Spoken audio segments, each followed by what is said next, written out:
ഒരാൾ വിചാരിച്ചാൽ ഒരു നുണ ഉണ്ടാക്കാൻ പറ്റും. 10 പേര് വിചാരിച്ചാൽ ആ നുണ പ്രചരിപ്പിക്കാൻ പറ്റും.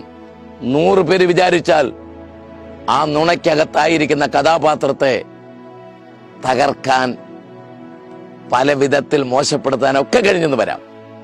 പക്ഷേ ഇനി ഞാൻ പറയും, നിങ്ങൾ ശ്രദ്ധിച്ചു, 1000 പേര് വിചാരിച്ചാലും, 1,00,000 പേര് വിചാരിച്ചാലും, 100 യൂട്യൂബ് ചാനലുകൾ വിചാരിച്ചാലും സത്യത്തെ ഇല്ലാതാക്കാൻ പറ്റില്ല.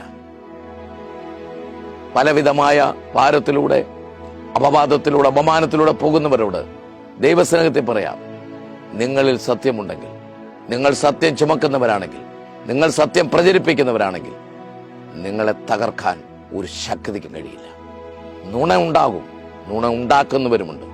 പക്ഷെ നുണ ഉണ്ടാക്കുന്നവർക്കും സത്യം ഇല്ലാതാക്കാൻ കഴിയില്ല. God bless you.